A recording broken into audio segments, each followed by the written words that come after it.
It begins by depicting a situation where a team of U.S. Army snipers is monitoring an operation to capture a key Iraqi terrorist leader. This leader is being apprehended because he is believed to possess critical information that could be highly valuable. Eyes on, boys. Humvee's here.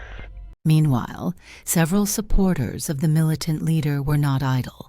They devised a strategy to disrupt the capture operation, one of which involved neutralizing the sniper team first.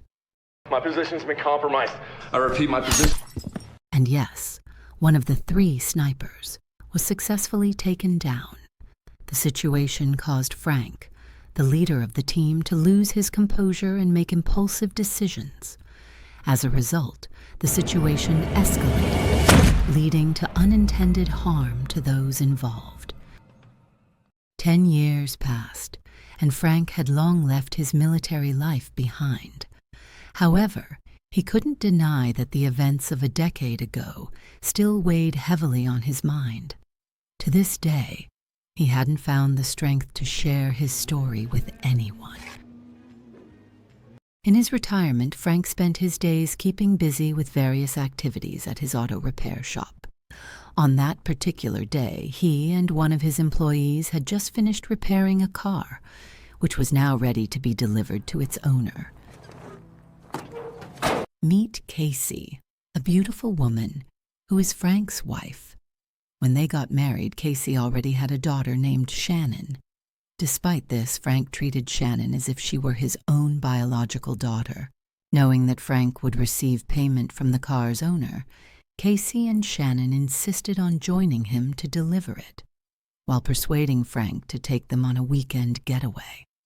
Reluctantly, Frank agreed, though he couldn't shake off a sense of unease, especially since the car's owner was a mafia boss who had once worked for him in the past.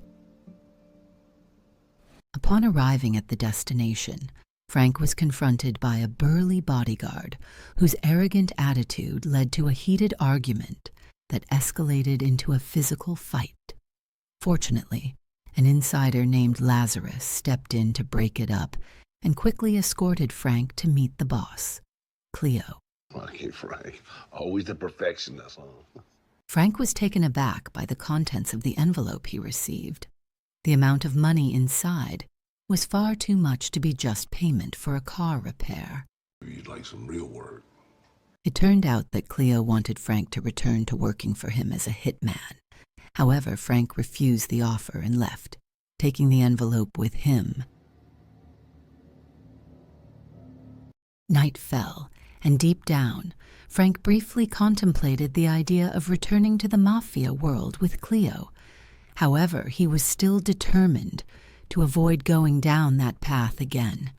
His thoughts were interrupted by a shocking news report on television. Cleo's daughter had been killed in a hit-and-run incident. The news hit Frank hard, knowing how much Cleo deeply loved his daughter. We will bring you updates on this developing story. Shortly after, Lazarus arrived with 2 of his men. Their purpose was to deliver a message. Cleo wanted Frank to take care of the person responsible for his daughter's death. It's just me fixing an automobile. I'm not interested. After being pressured by Lazarus, Frank reluctantly agreed to meet Cleo that very night. However, he chose not to inform Casey, his wife, about the purpose of his departure. This secrecy led Casey to suspect that Frank was hiding something significant from her, something he had kept secret for a long time. The more curious Casey became, the more determined Frank was to keep quiet about the matter. His refusal to explain only fueled her frustration, leaving Casey increasingly upset.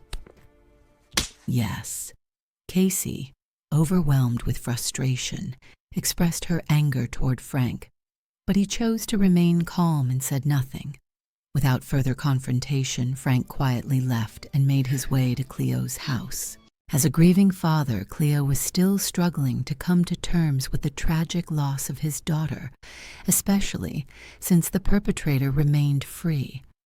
Determined to seek vengeance, Cleo pressured Frank to eliminate the culprit. If Frank refused, Cleo threatened to reveal secrets from Frank's past to his wife. This calls for the silencer. Reluctantly, Frank agreed to Cleo's request.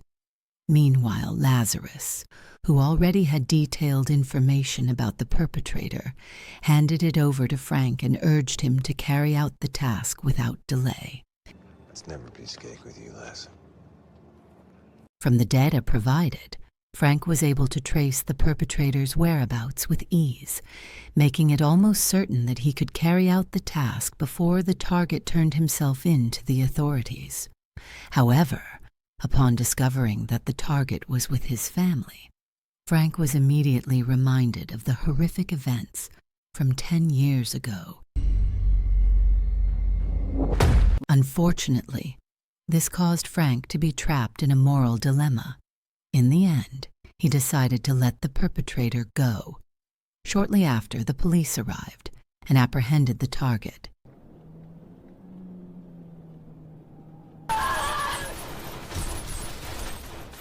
What Frank had just done, letting the perpetrator go, was witnessed by one of Lazarus's men. The news quickly reached Cleo, who, furious over the betrayal, ordered Lazarus to step in and hunt down both Frank and the target. Kill him. Meanwhile, at home, Casey was startled by the sound of the phone ringing, which she believed was a call from Frank. However, feeling uneasy and worried that something might be wrong, she decided to check her surroundings first. Suddenly, feeling threatened, Casey attempted to defend herself, but her efforts were in vain. Instead of de-escalating the situation, it only fueled Lazarus's anger, prompting him to react aggressively and unpredictably. Les, what about the kid? A short while later, Frank returned home and found Casey unconscious at the front door in a critical condition. Without hesitation, he rushed her to the nearest hospital. Meanwhile, at the same time, Lazarus was preparing to execute the perpetrator immediately. Back with Frank, he was visited by an old comrade named Timo, who had heard about Shannon's abduction by Cleo's group. Willing to lend a hand, Timo offered his help to Frank to resolve the situation and bring Shannon back safely. On the other hand, Casey was deeply shaken, not only worried about the safety of her kidnapped daughter, but also devastated by the realization that Frank had been hiding the truth from her all this time. To make amends, Frank, with Timo's support, vowed to bring Shannon home safely, no matter what it took. I will get her back.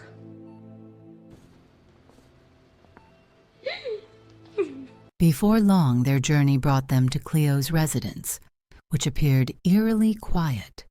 Fortunately, they found one man who could potentially provide information about where Cleo had taken Shannon. However, before they could extract any details, the man suddenly attacked Frank, left with no other choice. Timo shot the attacker, killing him on the spot. It was later discovered that Cleo, still unable to come to terms with his daughter's death, had taken Shannon to his hometown and kept her captive there. Though he treated her as if she were his own child, Cleo's wife disapproved of his excessive actions and openly criticized his behavior. As a former partner of Cleo, Frank knew exactly where his daughter was being held, at a location in Mexico that Cleo had turned into a drug manufacturing facility. Armed and heavily fortified, the area was well guarded. However, Frank and Timo managed to infiltrate the site and overpower all the guards, successfully taking control of the compound. Lazarus quickly mobilized all his men to surround the area, giving orders to eliminate Frank and his team.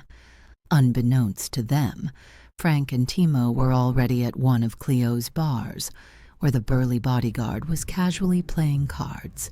From the burly bodyguard, Frank managed to extract more detailed information about Shannon's whereabouts. Meanwhile, outside the bar, Timo was taking down Cleo's henchmen in a fierce fight. Amid the chaos, the bodyguard also met his end during the confrontation.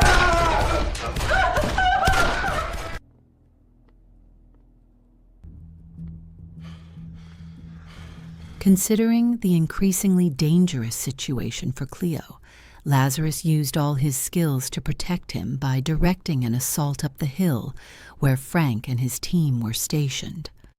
Armed with long-range weapons, Frank and Timo were ready, and an intense firefight broke out, leaving no room for negotiation. You might want to get down.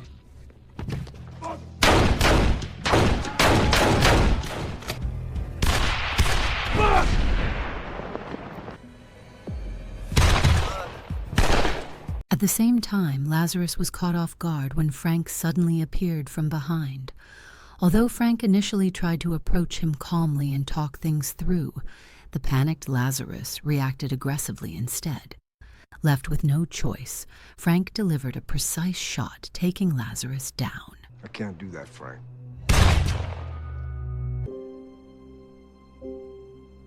Timo wasn't so fortunate, as the shootout had left him gravely injured. Despite his critical condition, he urged Frank to go after Shannon immediately, warning him that Cleo would escape with her at any moment if Frank didn't act quickly. Come on, be careful. Behind Cleo's actions, his wife continuously tried to reason with him, reminding him that Shannon was clearly not their daughter. However, Cleo stubbornly ignored her pleas and remained fixated on his plan. Amid their heated argument, Shannon seized the moment to bite Cleo, breaking his concentration and catching him off guard. Now she's right here. This gave Frank the opening he needed to neutralize Cleo. With a well-aimed strike, he drove a knife directly into Cleo's chest, fatally wounding him. Cleo succumbed to the injury and died on the spot.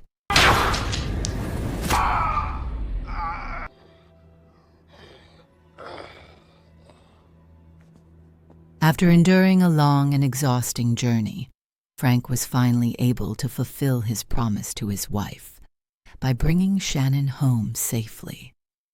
From that point on, the family began to rebuild their bond, restoring the harmony they once had. My name is Frank.